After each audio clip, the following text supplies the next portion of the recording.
welcome to another edition of BnA Weekly. I'm your host, Anthony, and so this is going to be an interesting week. I'm actually reusing a lot of clips, so you're going to see that as a trend.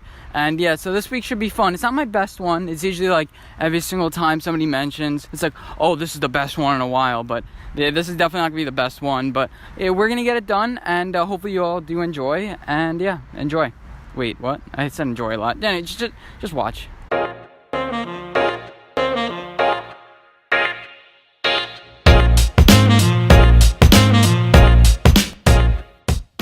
And we're actually going to start off today's BnA Weekly with my hot take of the week. Yeah, we're going to do the jalapenos hot take of the week.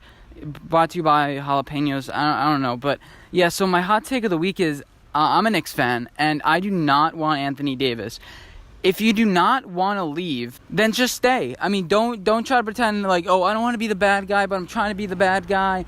I don't really care. I honestly, I don't care if Anthony Davis can get us 28, 8, and 3, whatever he's going to give us. I don't care if he averages a triple-double like Westbrook. I don't even care. I do not want any part of Anthony Davis because we can get way more from players that, we can get for free. We don't have to give up RJ Barrett. We don't have to give up our picks from next year and the year after. Well, I don't even know who we're going to get, but those are assets. I'm not giving up a single penny for Anthony Davis unless they give him to us for free. The Pelicans are going to have to trade him somewhere, right? Unless he's going to stay. So you might as well just play the waiting game. You get 2 free agents this year, and then you trade RJ Barrett. You get Anthony Davis for free next year, so you don't even need to trade him. If anything, Anthony Davis will just come to you. You get 1 free agent, max free agent this year, which I think if we can get Kemba Walker and RJ Barrett and Kevin Durant, those are the 3 I want. I don't want Kyrie Irving, who wants to be the leader of the team and doesn't. I don't even really want Kevin Durant. If we can get a combination of like Kemba Walker, RJ Barrett, and then wait next year to get Anthony Davis, I'll be fine with that. But I am not giving up a 3rd overall pick and multiple assets and Kevin Knox and Natila Kana. Actually, no, I would give up Natila Kana. But you guys get the point. We already made one trade where we blew everything up. Why do that again? I don't understand why the Knicks would even consider getting Anthony Davis unless we're giving up so little for him. And the Pelicans are not going to want to do that. Actually, they gave him the easiest chance to leave. They gave him the easiest chance. Just say, you know what, I want to leave. And they got him in, fine, okay, we'll trade you. But he couldn't. He couldn't leave. And I don't trust a guy like that. I really don't trust a guy like that who's going to be flaky, who's like, oh, I'm not too sure, I don't want to be the bad guy. I think you need a killer mentality. I don't even care if you're nice on the, nice in person and killer on the floor. I don't care. That type of personality, I don't like it. You're not assertive. You're not going to get what you want. And I think that will reflect on his basketball game. He's no action, no talk. I don't want a guy who's silent. I don't like that. I would rather a guy who speaks a lot and says what he thinks and demands, especially in basketball, because basketball is all about communication.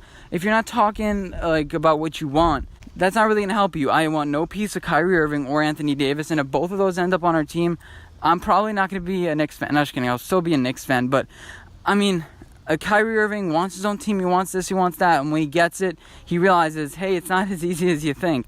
It's not as easy as you think. And now he's going to do the same thing with the Nets, or he's going to run back to LeBron because nobody else wants him. Nobody else wants him.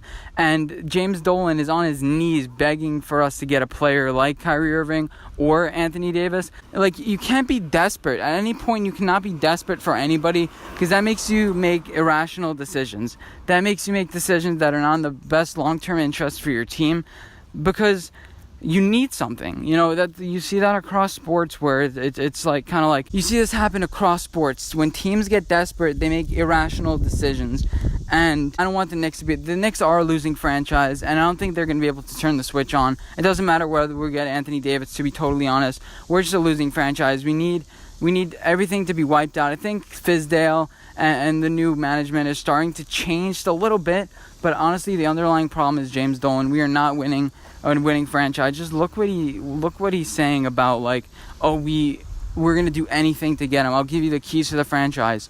No, that's not a good decision to make because, you're giving the entire franchise to one guy who just had a calf injury, another guy who is a little bit flaky and ruined the entire franchise with Boston. Like, they had a really good thing going there, and I think Kyrie Irving just came in and ruined it. I don't think it's a matter of coaching. I think it's a matter of Kyrie Irving wants to do his own thing, and nobody was on the same page, and I don't want him to bring that here. I don't want Anthony Davis to bring that here. Anthony Davis hasn't won. He's had Boogie Cousins. He's had some stars beside him that the Pelicans, quite frankly, they didn't operate under good management, but we don't have good management either. And it's going to be the same thing with the Pelicans. We might make the playoffs, we might not, but we need something more long-term sustainable. We don't need a guy who's just going to come, give us 28 points. No, we need somebody that will change our franchise, and Anthony Davis is not that. Players like that are going to be Kemba Walker, who fight hard every single night to win, and they'll bring a winning, theme, a winning mindset back to New York, which we haven't had ever, I don't think.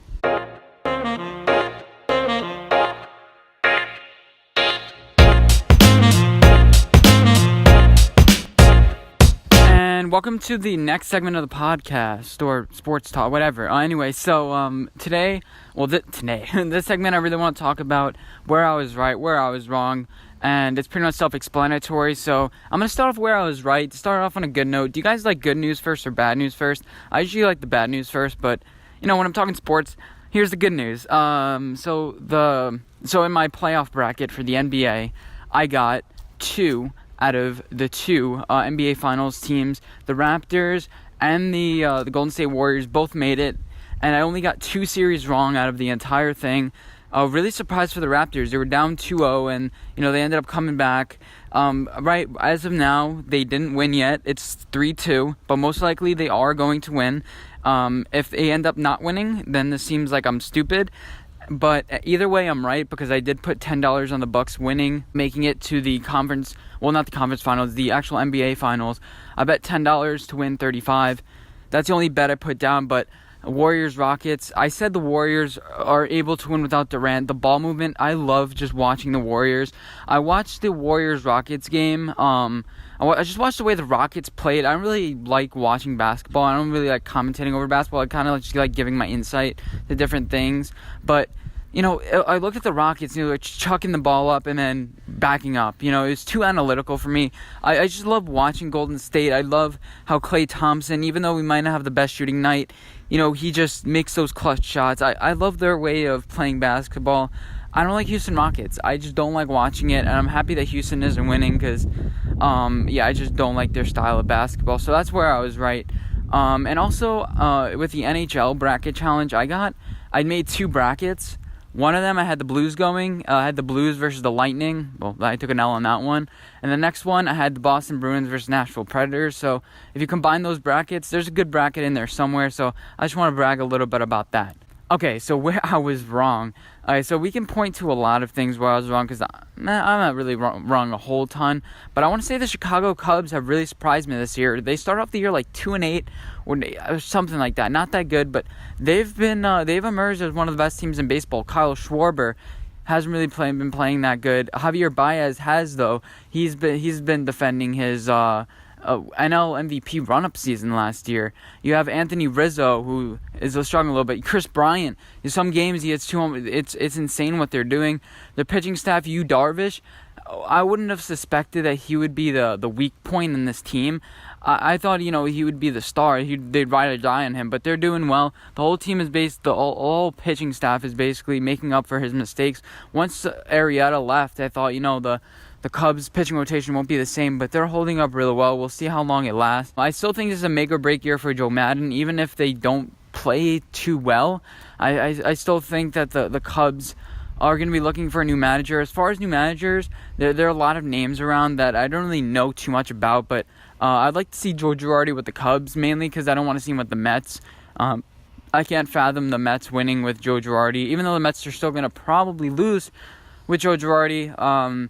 I'd like to see the Cubs have Joe Girardi, another kind of locker room guy, good with the bullpen. You give him a good bullpen, which the Cubs don't really have right now, but he's good with managing the bullpen. He was good with the Yankees, and that's my brief thing of where I was wrong, where I was right. Let's move on to the next segment.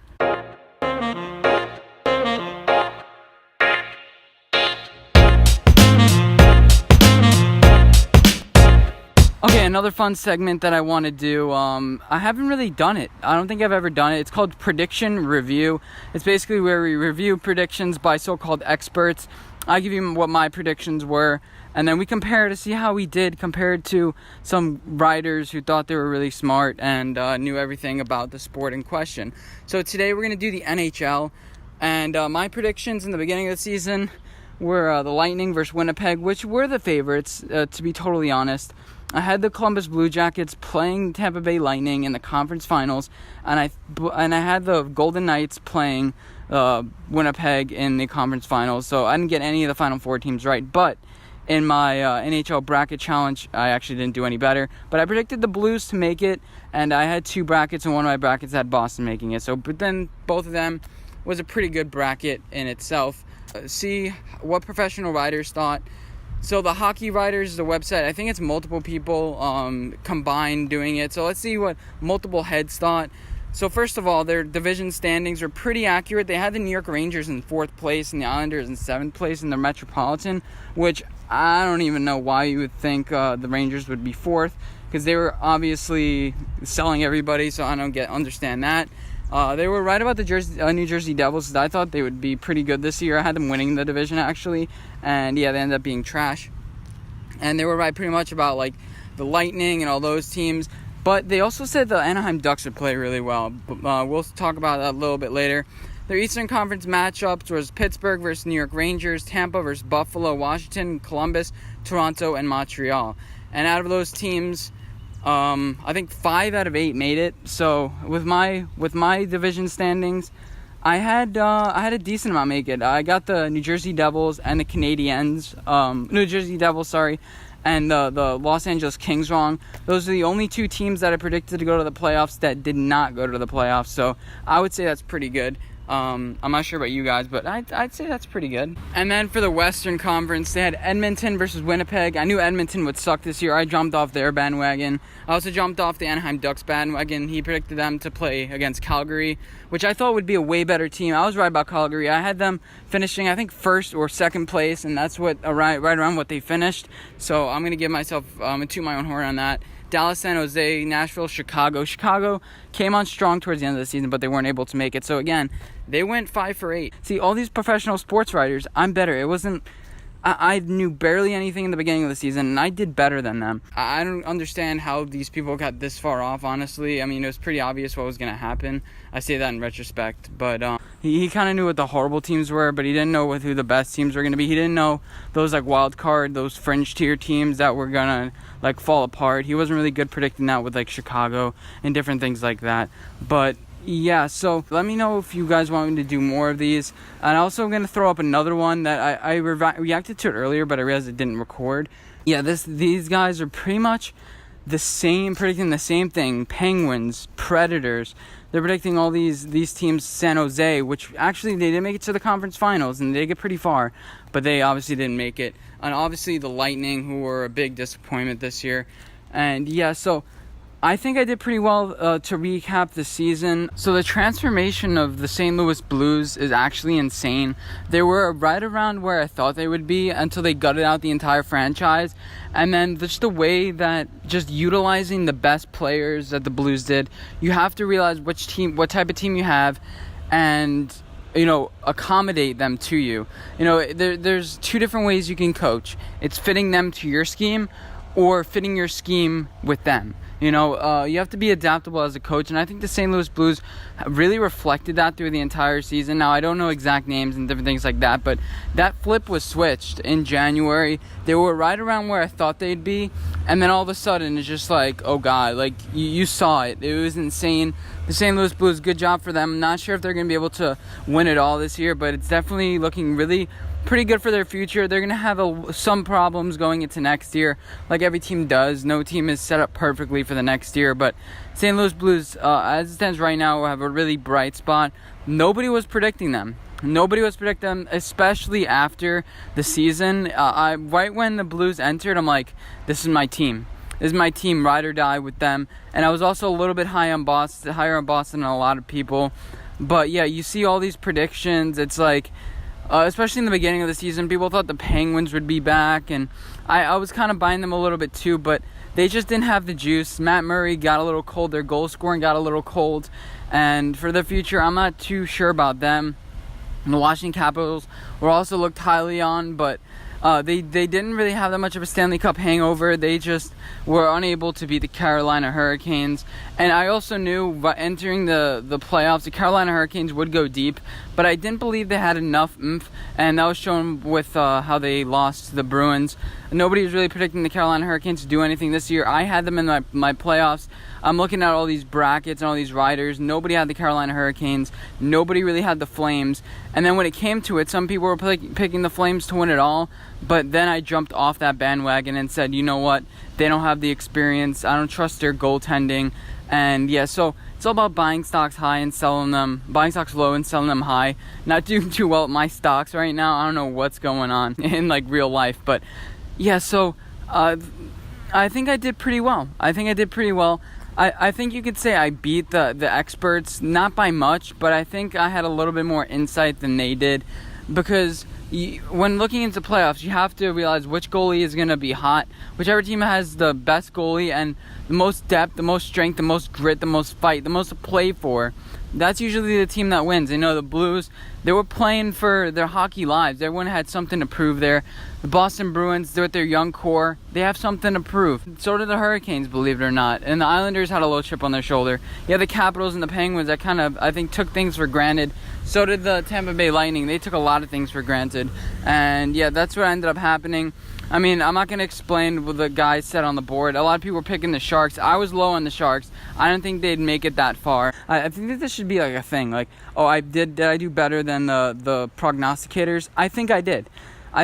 Even though Tampa Bay Lightning were favored in the beginning, and I picked them because I thought, you know, they weren't going to win the President's Trophy, kind of like the Washington Capitals did, and then win the Stanley Cup like the Capitals did last year. I thought that would be the same trend.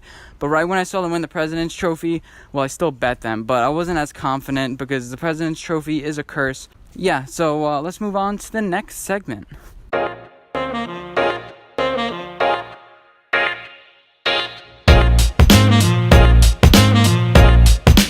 Welcome to Best Take of the Week. I've never done this before, but I'm just going to let the audio clip speak for itself. I usually try to commentate over it or after it, but I just want you guys to watch because this is exactly what the situation is, and this is exactly correct. Before we watch the clip, I just want to mention that Odell is probably not showing up to Cleveland. One, he doesn't like Cleveland, and two, there are rumors that he wanted a contract extension, and I don't believe he's getting it. So I want to add that point. I just want to add a little thing before you watch it. But I think Colin is exactly correct on his point. Just enjoy and watch. Magic wasn't talking. He held a press conference. You never heard from him again. But Magic's come out in the last couple days to defend himself. And I'm going to come out and defend myself. Baker Mayfield came out about a week ago and started making shirts, The Land versus the Herd. I thought it was funny. It was clever. It was an interview, and it got sent to me by a bunch of people. And he goes on and calls me a liar and calls me a lot of things. I'm going to break it down. No, said Baker, there's people like that who really are abusing their position. He's supposed to bring out facts, and he chooses to put out irrational opinions. Well, in fairness, I don't think I would build a 25-year career based on irrational opinions. Does Charles Barkley have irrational opinions saying he thinks the Portland Trail Blazers are going to win the NBA championship? Or is Charles Barkley a wildly funny, entertaining opinionist on an NBA show?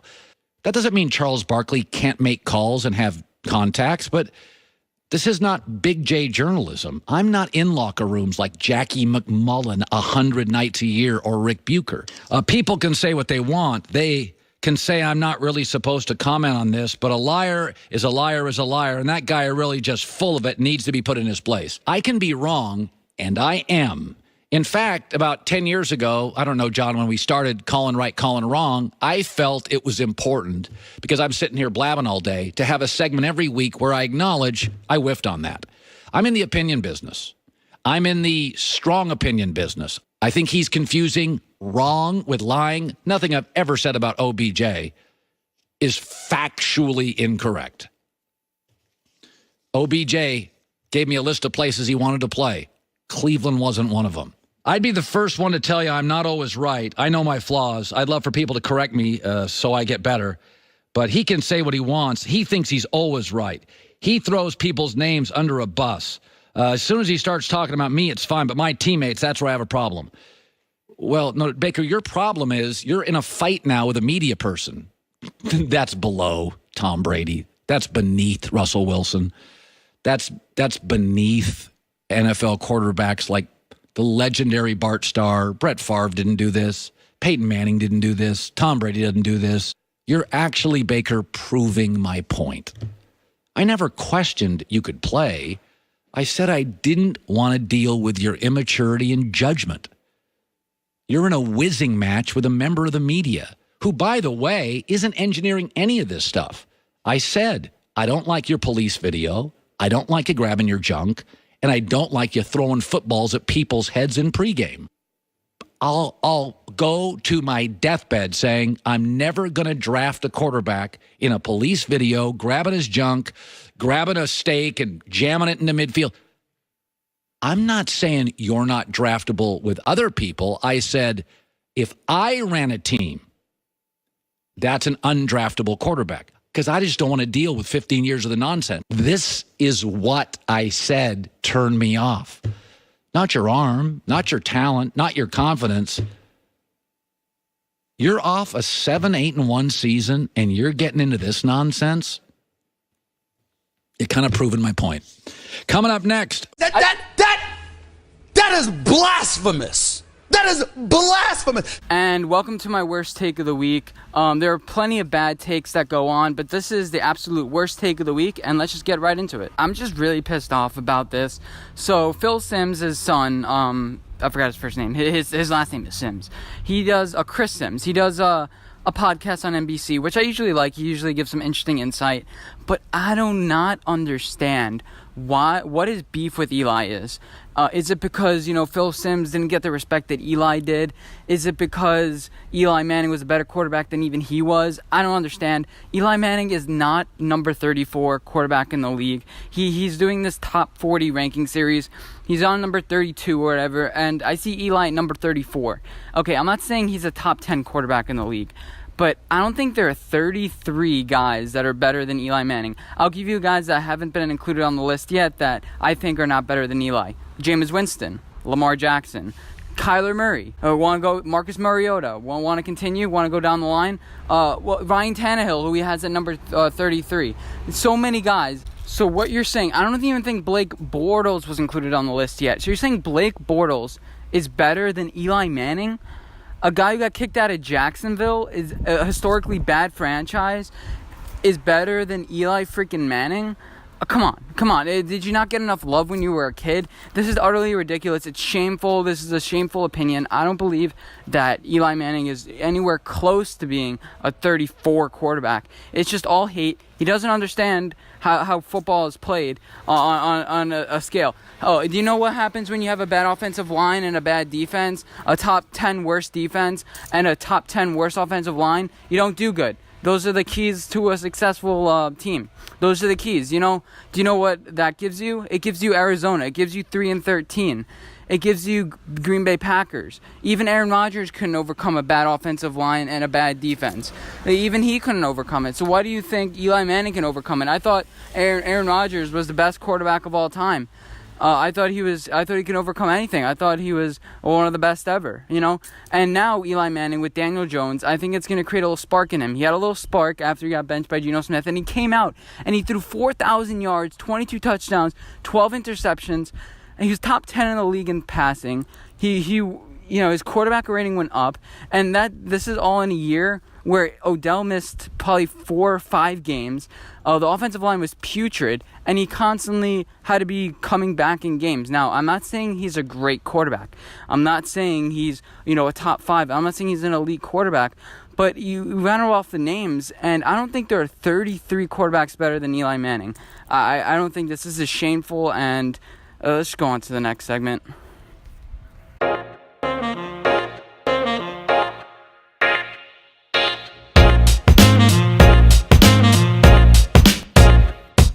So, all of you out there who may have missed the draft, I'm going to give you some quick superlatives for each team, what the pick was, how they did, just in case you guys missed it. It's a TLDR, And yeah, we're going to do some with superlatives. So let's go. Number 1, Kyler Murray to Arizona Cardinals. Congratulations, you guys won the worst kept secret of the NFL draft. Congratulations, Cliff Kingsbury. You guys did it. Great job. Number 2, Nick Bosa, the most obvious pick in the draft. Man, you guys completely nailed it. Even though it was the most obvious, it still was the right choice, and you gotta commend you guys. Number 3, Quinnen Williams to the Jets. I have to give this one the Didn't Trade Back award. Congratulations, you guys picked the best player available. You still have 6 picks this draft, and you guys stuck with your guns, and now you have the best friend to Leonard Williams this upcoming year, who hasn't really lived up to the hype. 4, with the Oakland Raiders, I have the worst surprise ever award. John Gruden hyped up. Are they going to trade up to pick Kyler Murray? Or are they going to get Dwayne Haskins? No, they got a guy, Clelin Ferrell, who is like a mid-first round pick, and nothing really surprising there. So the least surprising award, congratulations, goes to the Oakland Raiders. 5th, Devin White, Tampa Bay Buccaneers.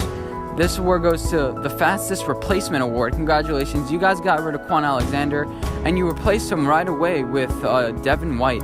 Wow, that was a pretty good pick. Not great, not bad. It was, the guy who fell down to you, and good. The Giants, number 6.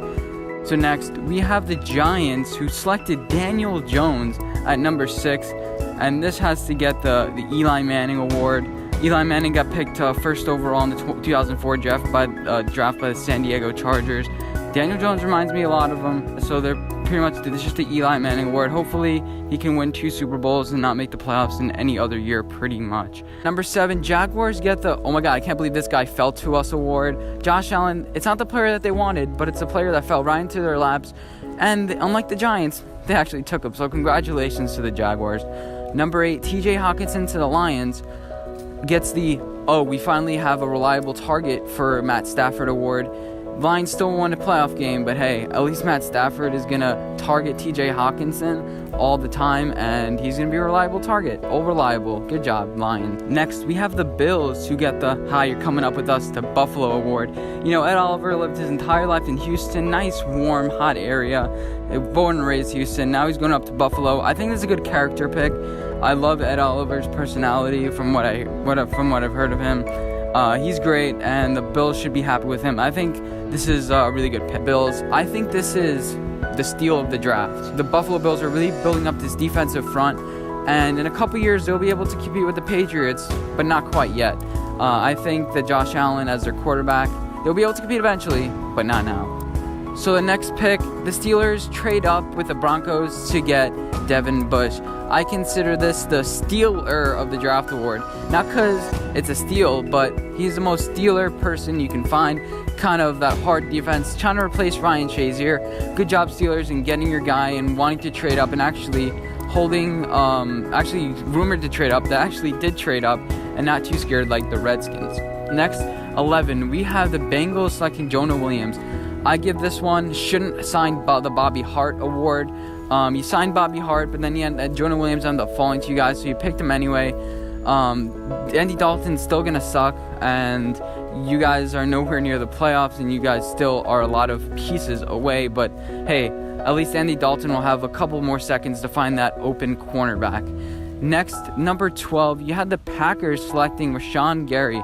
I give this the maybe he doesn't get injured award. Rashawn Gary is one of the top, I think the top prospect coming out of high school. I think Rashawn Gary was the number 1 prospect out of high school, if I'm not wrong. But he didn't really live up to expectations. Has a little bit of a shoulder injury.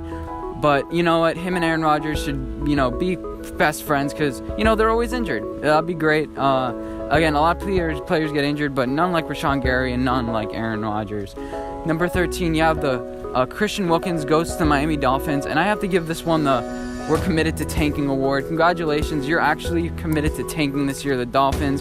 Dwayne Haskins was there, but you guys didn't pick him. Congratulations, you guys are committed to tanking and waiting for Tom Brady to retire, so you guys can eventually, when Tom Brady retires, still go 8-8, but actually have a chance to win the division at 8-8 at least. Next, we have the 14th overall pick, which went to the Wait, I'm gonna have to check this real quick. The Atlanta Falcons. All right, I forgot. Chris Lindstrom. This goes to, we're gonna have the best offensive line in the league award. Man, the Colts added Quentin Nelson. You thought that the Colts would have the best offensive line in the league. No, the Falcons doubled down on their offensive line, and now that all their healthy people are gonna come back, they said no to defense. Who needs a championship defense? Yeah, we're gonna double down our offensive line, get a guard, and yeah, just so great. At number 15, the Redskins get the official quarterback carousel award. Congratulations. Now you have 4 quarterbacks in Colt McCoy, Alex Smith, Case Keenum, and Dwayne Haskins. And the funny thing is, they all have different skill sets. So maybe you can pick one of them. One of them will be successful. It's going to be crazy. The Redskins have a lot of other missing parts. But you know what? We're going to pick Dwayne Haskins. So in 2-3 years, we'll be able to compete. And yeah, this is going to be really confusing for the Redskins. And their front office is more divided than ever. So congratulations, Redskins. Number 16, the Carolina Panthers get the I stole this pick from the New York Giants award. Congratulations, Panthers. You stole this pick from the New York Giants. The Giants really wanted Brian Burns real bad. And yeah, you completely stole him from the Giants. And congratulations on this award. Number 17, Dexter Lawrence gets the biggest guy in the draft award. Congratulations, Dexter Lawrence. You were the biggest guy in the draft. You don't fit in our defensive scheme, and yeah, you're just gonna rely on you being really big. Number 18, the Minnesota Vikings get the finally selected an offensive lineman award after our offensive line was putrid last year. They rarely give out this award to anybody, but congratulations, Minnesota Vikings. Congratulations on taking a piece that you really wanted to, and you needed that interior lineman to help Kirk Cousins throw more interceptions, kind of like Andy Dalton, help him throw away those big games. And so now when Kirk Cousins does it, you know it's him and you know it's not the offensive line. Next, we have number 19. The Titans select Jerry Simmons. Jeffrey Simmons gets the Best Roast Post Pick award.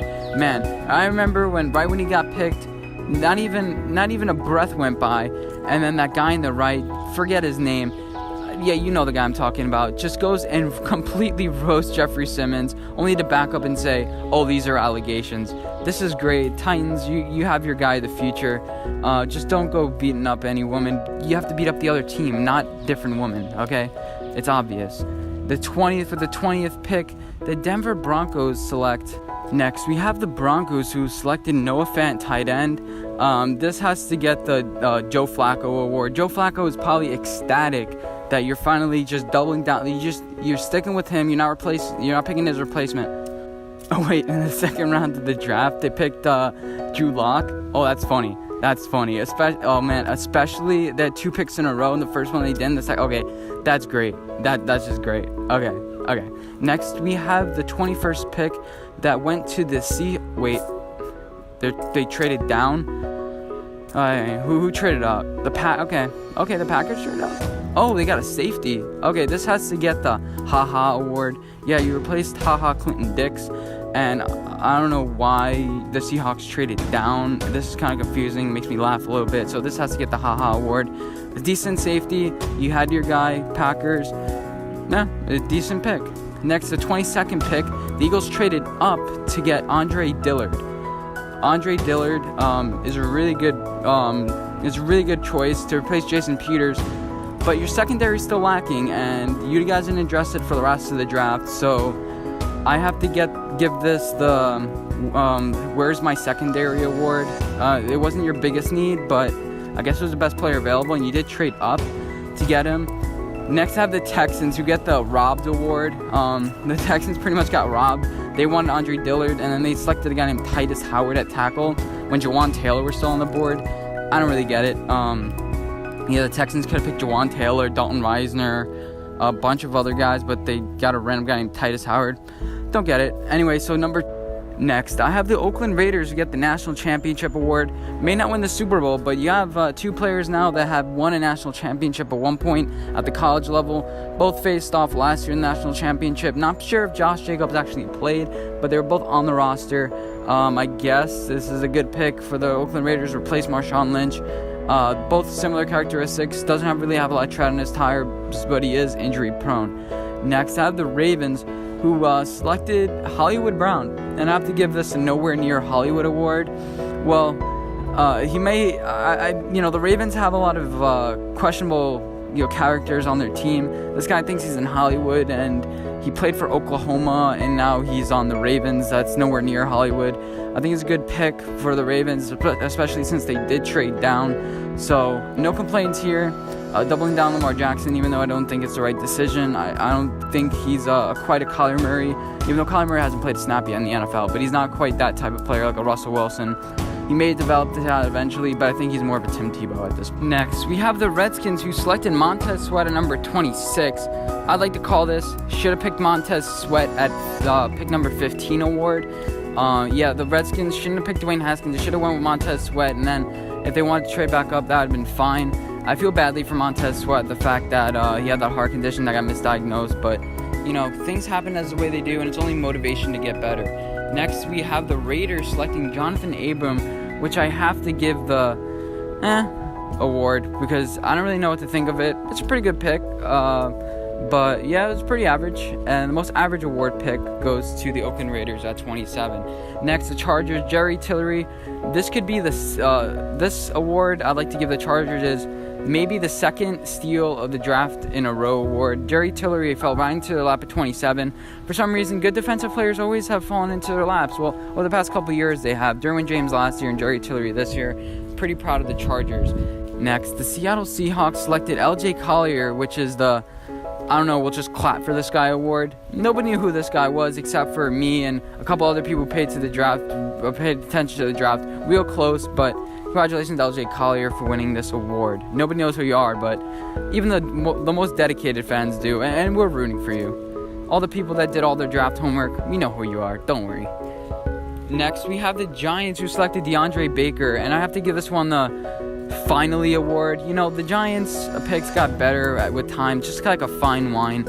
Keep on going. It's like, okay, Daniel Jones, we don't like that one. Dexter Lawrence, it's a little bit better, but doesn't really fit. DeAndre Baker, he's a little small, but it's a pretty good pick. The Giants picks age like fine wine throughout the draft, and good job to the Giants for that. Next, we have the Falcons with the second most confusing pick of the draft. Their first pick was the most confusing, but their second pick was the second most confusing. Not as confusing, but they're gonna like I said, have one of the most beast offensive lines in the draft. Screw defense. Who needs a defense? Let's draft offensive line. That's the hot topic of the league. Next, we have the Patriots, who selected N'Keal Harry, which I have to give there are a lot of other good players available, but I guess we have a lot of other needs, so I guess we can draft wide receiver, even though we're not good at drafting wide receiver award.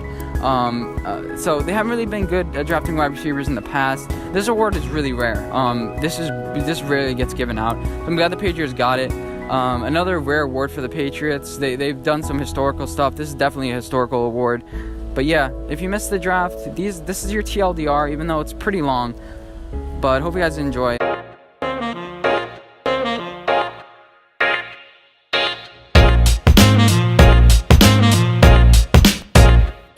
So a couple months ago, I made a video about MLB expansion concepts, or at least expanding the current playoff format to include more teams.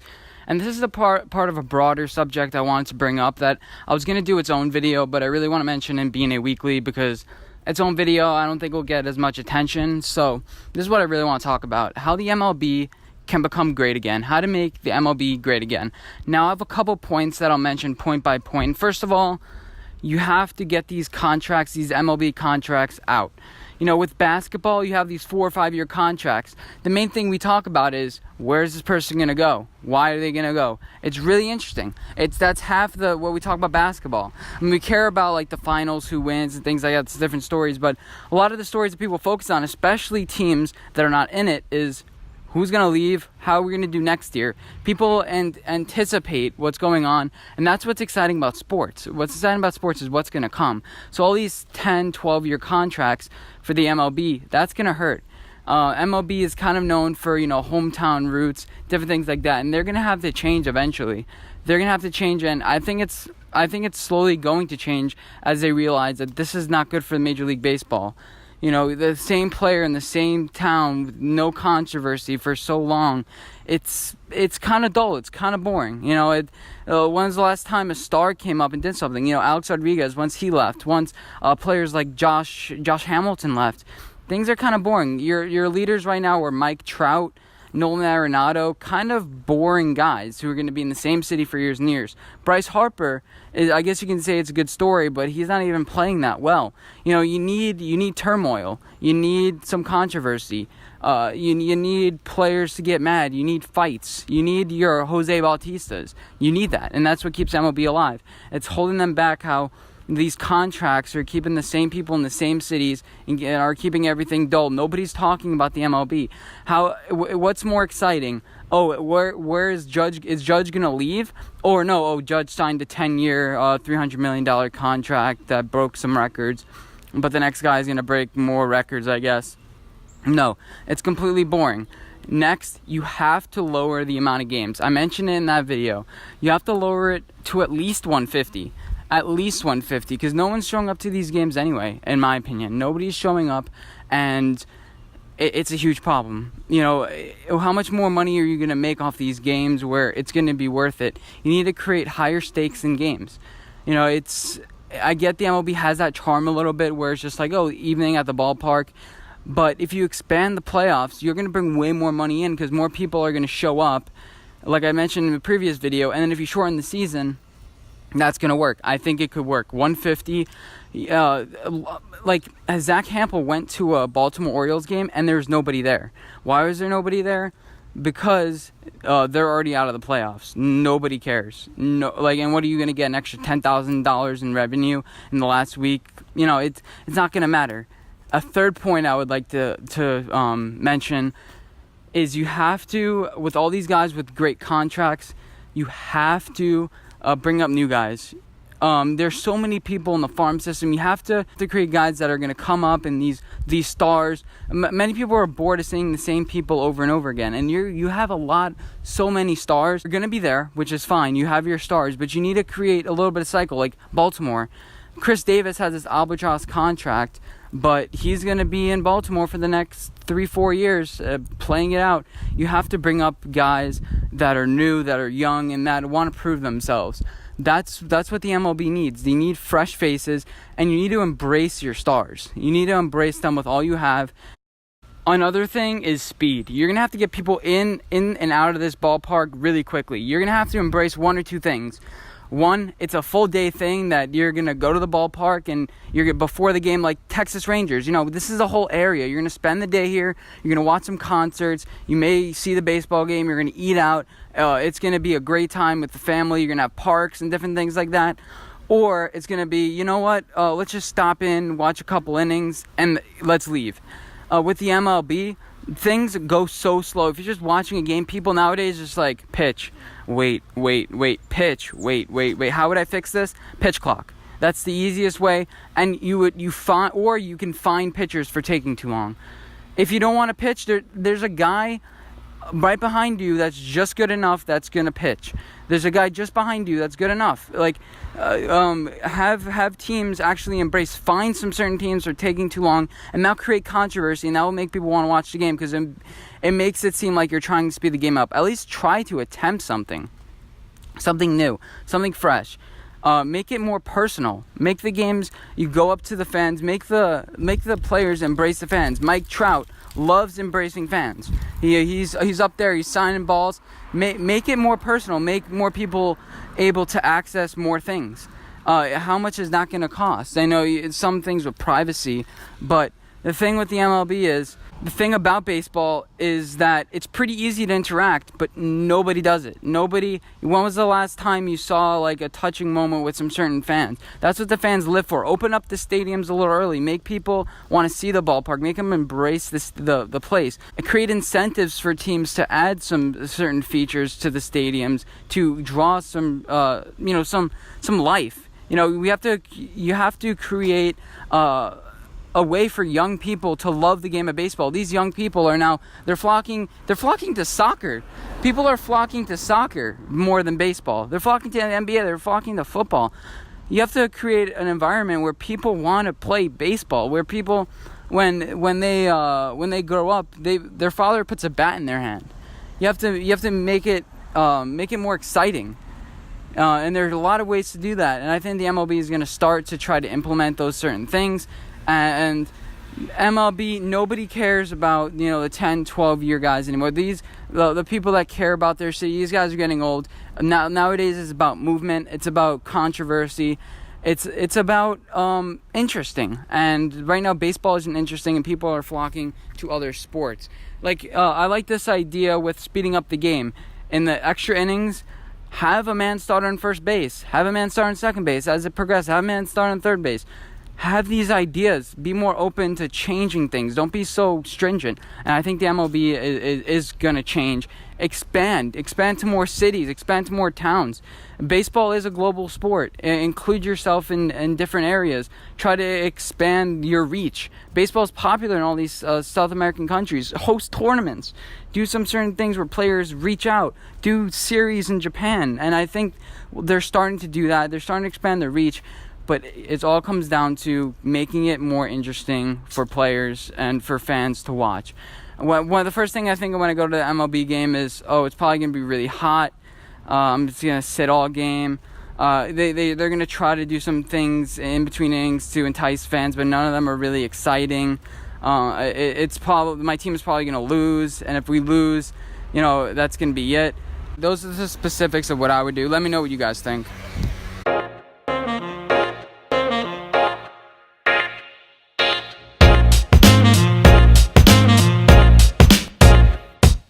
Alright guys, welcome to the next segment where it's actually a part 2 to a series, not a series, it's a sequel, it's a sequel I guess, to a video that I made a couple days ago.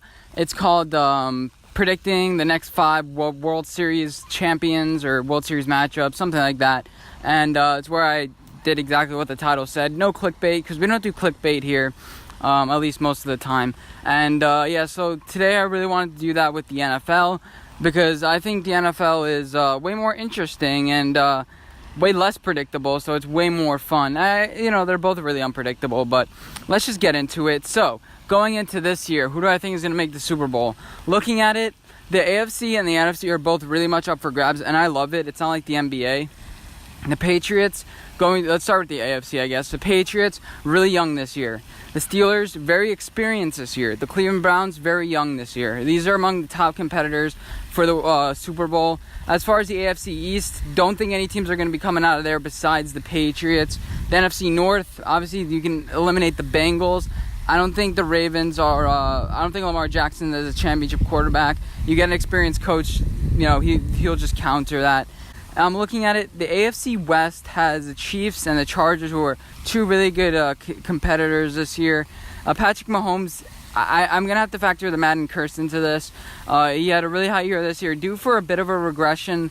He can't play as good as he did last year, at least I think so. So I'm going to rule out the Chiefs. The Chargers have a little bit of experience now. I think they had a really good offseason, a very good draft, so they're going to be up there. It's between the Chargers and the Steelers to me. I think the Patriots are a little bit too young. So right now, as it stands, I'm probably gonna say the Chargers because they have they have enough experience. Philip Rivers, this is probably his last year, and I think will play a little bit better than Ben Roethlisberger because recently Ben Roethlisberger has been making a little more noise, and I'm not too sure what's going on there. I'm not sure if they're a group or not. The Chargers, don't really hear anything about them. So yeah, that's why I'm picking them to go to the Super Bowl. And for the NFC. This is really tough too.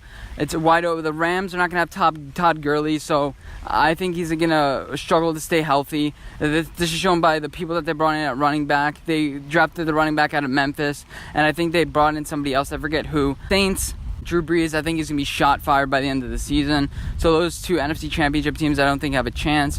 So right now the team that I think, I'm choosing between two teams in the NFC North, Green Bay Packers and the Chicago Bears. I'm choosing Chicago because they didn't have a horrible offseason and they're more motivated than ever, to make a splash this year. The same storyline with the Rams with the third-year quarterback, second-year head coach. That was a quarterback taken in the top 2. So I'm gonna have to still go with the Bears because I think that the Green Bay Packers. I think Matt LaFleur is going to be a really good head coach. I just question the Aaron Rodgers' health. And I question his receiving core. Are they going to be able to do it? I'm not sure. I don't really trust that. But I think the defense is going to be really good this year, and I think that they will have a chance. So 2020 Super Bowl 54. Why not? Chargers versus Bears. It's not a rematch of any Super Bowl, and I'm picking the Bears because I'm biased like that. They were my team last year, and I think I'm riding with them this year. This division's so up for grabs. The Vikings, the Lions, they can all win this.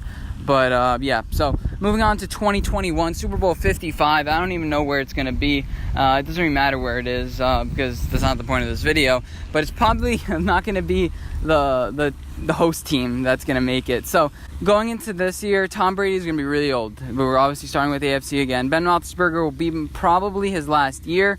You're going to have that defense, I think, coming up into shape. You're going to have a lot of those young prospects starting to really develop. TJ Watt's going to be in his prime.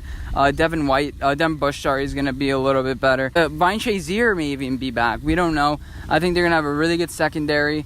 Their offense, these pieces are going to develop. They're going to need to work on their offensive line. I think they're going to be a really strong candidate. You have the Cleveland Browns here too, but I think they're going to be a real competitor next year. I think they're going to learn a lot from this year, the struggles that they have, the Baker Mayfield, the whole Odell thing. I think they're all really going to mature going into next year. This is going to be a telltale year for them. It's pretty tough, pretty rough this year. They're still going to improve next year, and I think the Browns are going to be really good. But I just don't see them being able to make it just because of the Browns' history. I don't see it. So I would honestly pick a team from the AFC South because you have the Colts, Texans, Jaguars. Nick Foles will be in his second year. You're probably going to get Telvin Smith back from whatever he's dealing with now. Nick Foles will be in his second year. I don't think he's going to get that much worse. He's not going to fall off a cliff. I mean, I think he's going to maintain his ability with Alex Smith, kind of like how Alex Smith kind of maintain the same ability, and especially in that second year. But honestly, I think the Colts are probably going to make it this year. That year. I don't think the Titans have a good enough quarterback. And the Colts, I think Andrew Luck. I made a video saying he was overrated. I'm not saying he's bad. I'm just saying his accuracy is overrated. Many people are commenting about that, saying I had no idea what I'm talking about football. I'm saying he's overrated. I'm not saying he sucks. I'm saying he's not a lock for the Hall of Fame. I'm not saying if he's good or not. I'm not saying that he sucks. And, I think they're going to figure out their secondary by next year, and Justin Houston is still going to be there. He's not that old, and their running back, their running back Mack is going to be really good next year, I think that the Colts will make the Super Bowl in 2021. That's the year I graduate, hopefully. Anyway, so I don't know why I mentioned that, but as far as the NFC, the Rams, I'm thinking about them. You'll have Jared Goff. They're going to have to sign him to a big extension, and that I think is going to really hurt this team. The Saints are going to be starting Teddy Bridgewater, I believe, at this point. The Bears are going to be coming off their Super Bowl, if everything goes right. So I don't see them going back. It's really rare for a team to go back. The Falcons, they're going to be a really good contender. The Falcons, I'm looking at them. You have Matt Ryan. He's going to be in the last year of his deal. He's going to want to prove something. And I think the Falcons are going to be a really good contender because their offensive line, you're going to have all those guys that they drafted this year. You're going to have them in the third year, and those guys are going to really develop, I believe. They're going to find Julio Jones. Julio Jones probably take a little bit of a pay cut, so his contract depends. And all these corners, they're going to really develop. So I think the Falcons are probably going to make it in 2021. You heard it here first. The Falcons are going to make it. No, the Giants are going to make it, but I'm probably going to pick them later in the video just for shits and giggles. But yeah, so the Falcons will make it in 2021. Falcons versus the Colts. Fun times. Okay, next to 2022. So Tom Brady's probably going to be out. He's done. It's going to be Jarrett Stidham or whoever it's going to be. I don't know. The Patriots don't know. Nobody knows. Browns, again, I think they're going to be making a lot of noise. I think it's hard to predict. At this point, you're thinking, you're looking at a bunch of teams, and some team is going to have a steal. You're going to look at the Bills, the Jets. Something's going to happen. They're like the Eagles, like last year. They stole a bunch of people out of nowhere. They had Jay Ajayi for, pennies on the dollar. So you never know what's going to happen. Honestly, this is awfully hard to predict. So I'm looking at the Chiefs. They're going to be paying Patrick Mahomes $40 million. You're going to have the Broncos, who I think the defense is going to start getting old. And you're going to have Drew Lock, a really young quarterback at this time. The Raiders are going to have Derek Carr most likely, but I think this whole thing is going to blow up with all their personalities. Just looking at it, like I said, it's really hard to predict. The Houston Texans doesn't look like they can figure things out with their coaching. Honestly, you have to pick the best coach at this point, because the best coach will find the best options. He'll deal with the most adversity. Bill Belichick is going to have a rookie quarterback, so I don't believe it. I'm believing in the Bills this year. Yes, the Bills will make it to the Super Bowl under the arm of Josh Allen. He's going to be in his fifth year, probably. Yeah, fifth year. And this defense is going to be great. Offensive line is going to come up into shape, and they're going to be able to accumulate so many good players, because they're probably not going to make the playoffs in this difficult division over the next couple years, but I think they're going to be really good. The Bills are finally going to get over that hump, and they're going to make it. They're going to make it to Super Bowl 55. So, what do you have? You have the Giants with Daniel Jones. You have the Redskins with Dwayne Haskins, Philadelphia Eagles with Carson Wentz, and the Cowboys with Dak Prescott. And at this point, I think the Cowboys Super Bowl window is going to be over. It's going to be done, finito, that's it. The Eagles, they're pretty old now. They're one of the oldest rosters in the league. The Giants have a pretty old roster. I think it's like 10th oldest in the league, but that's right on the middle of the pack. But all those old players are going to be gone. All those contracts, Janoris Jenkins, Eli Manning. It's going to be interesting to see what they do. Daniel Jones is going to be at the helm. He'll have 3 years experience. I can't really believe in the coach, Pat Shurmur. I think he's still going to be coaching. But this defense, this secondary is going to be insane. Dexter Lawrence, James Betcher is going to figure out something, and then the Giants are going to make it to Super Bowl 55 in 2022. I think it's good. Yeah, it's going to be really fun. And the Giants are going to make it Super Bowl 55. You heard it here second, because no, just kidding. You heard it here first. The Giants are going to make it Super Bowl 55. Let's go a little quicker. 2023. You have 2023 Super Bowl 56. Let's throw a dart at the board. Random. Anthony. Team that comes to mind. The Titans are gonna. I think Marcus Mariota is gonna be gone at this point. I think they're gonna realize he's not the answer. They're gonna draft a quarterback by this point. And yeah, so I don't believe in the Titans. I'm kind of just going through teams in my head, just kind of thinking about them. You have the Oakland Raiders. They're going to be done. The Chiefs under Patrick Mahomes, I think that they're going to have a little bit of a rebirth.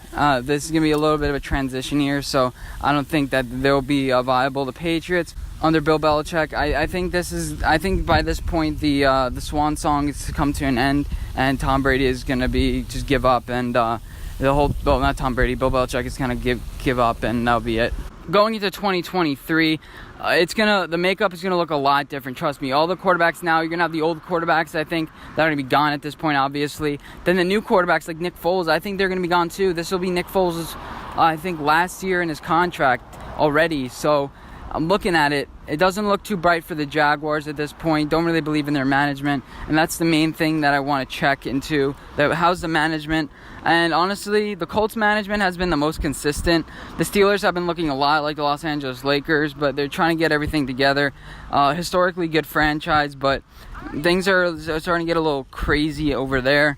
Baltimore, they're going to still be in shambles. They're going to still be trying to figure out their quarterback.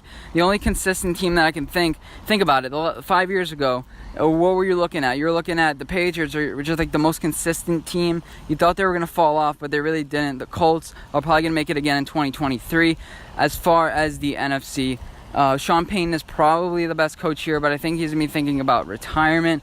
Let's focus on the NFC North. The Vikings are they're gonna draft their quarterback, I think this year or next year. I think they're gonna get Dexter Lawrence. They're gonna get Trevor Lawrence.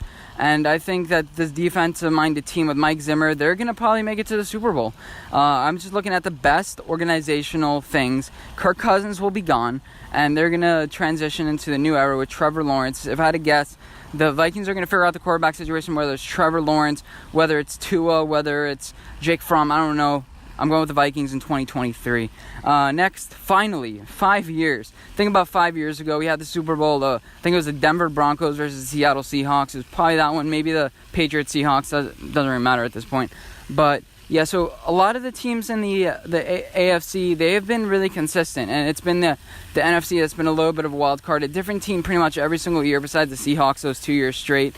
It's been, Peyton Manning. It's been Tom Brady. It's been Ben Roethlisberger and Joe Flacco for the past 15 years. And all these guys are going to be retired. All these guys are going to be clear retired, gone, and it's obviously the new wave. So 2023, what do I think is going to happen? Okay, so the Colts they're going to be number one competitors. It's him and Patrick Mahomes who are the next class. And I think this is the year that Patrick Mahomes and the Chiefs get it done. They make it to the Super Bowl. They figure it out. Like I said, they're going to have a couple down years, but Andy Reid's going to figure it out. He's going to be on the hot seat at this point for the past couple years. And yeah, so the Chiefs are going to make it to Super Bowl 50 whatever at this point, 57, I think. Chiefs make it to Super Bowl 57, and as far as the NFC, you can put it up to, I don't really care. Carson Wentz with the Eagles, I'm not sure if he's still going to be on there. I don't think Dwayne Haskins is going to be a quarterback. The thing is, at this point, you got to predict who the quarterback's going to be, and if the quarterback is good and he's on a low salary, that's what you kind of have to feel out. You have to feel out the best coach, a quarterback on a rookie deal, or a veteran on a taking a pay cut. That's what it's going to be up to this point, unless the league dramatically changes, which you can always do. But yeah, so I'm looking at all these teams in my head, and I think the 49ers they're gonna figure it out with Mike Shanahan and John Lynch. They're gonna figure it out. Jimmy Garoppolo, they're probably make him take a pay cut. They're gonna figure things out by now. 5 years, the 49ers are going to play. I already forgot who I said was going to be in the AFC. The Chiefs. The 49ers versus the Chiefs, kind of like an old rivalry, Joe Montana, Steve Young type ordeal. Not sure, but yeah, those are my predictions. Not a lot of repeats, but I think that the next dynasties in the AFC are the Colts and Chiefs, and the next dynasties in the NFC, they're not going to be many. They're going to be few and far between. Aaron Rodgers is getting old. I don't think Mitch Trubisky or Jared Goff are going to be the Tom Brady's or Peyton Manning's and that type of thing. It's going to be a lot of turnover. It's going to be really interesting, but yeah, that's just what I think. Anyway, hope you guys did enjoy this segment, because we're moving on to the next one.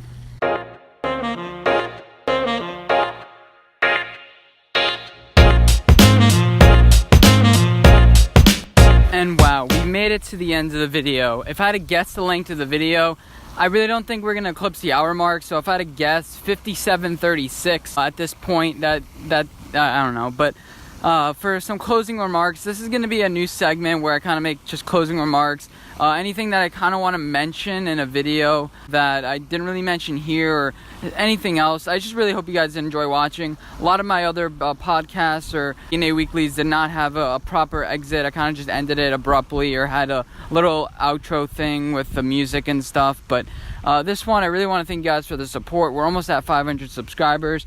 And a couple other sports notes. And my question of the day: should the NBA raise the rim? I was thinking about this the other day, and I don't think so. I think it'll only make the league, it'll only make people chuck up more three-pointers. Less people are able to dunk it. I know it's kind of ridiculous how some 7-foot players don't even jump and they dunk it, but I think it'll only hurt the NBA. I do think they should expand the court just a little bit, maybe.